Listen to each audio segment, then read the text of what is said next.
जाबिर ॻोठ में अचे थो, फायरिंग करे थो ऐं आराम सां निकिरी हलियो थो।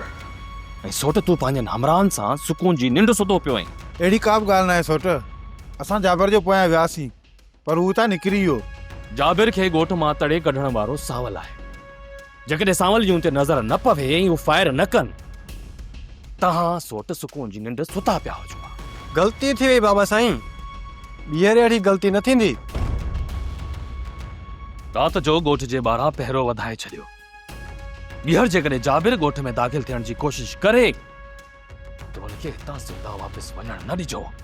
सिधियूं गोलियूं सीने में ठोकजोसि। मूंखे जाबिर जो लाश घुर्जे, लाश। इंशाल्लाह सोट, हाणे ईअं ई थींदो। हू कमीनो हितां असां खां भॼी न वेंदो। प्रेशर असां पंहिंजो पेरो वधायूं था। जाबिर त छा, पर जाबिर जो पाछो बि न ईंदो। इहा ख़बर पई त जाबिर छो ऐं छाजे लाइ ॻोठ में आयो हो, कंहिंजी ताड़ में हुयो? सोट हैदर ॻाल्हि पे कई। जाबिर पंहिंजे घर में दाख़िल थियण जी कोशिश पे कई। असां हुनखे ॾिसी वरितो। थी सघे थो त हू पंहिंजी घरवारी सां मिलण आयो हुजे। माई अकेली आहे, न हुनजे को अॻियां न ई हुनजे को पोयां। जी वणेव थी कयो, पर ॿीहर जेकॾहिं जाबिर हिते अचे त ज़िंदा वापसि न वञे।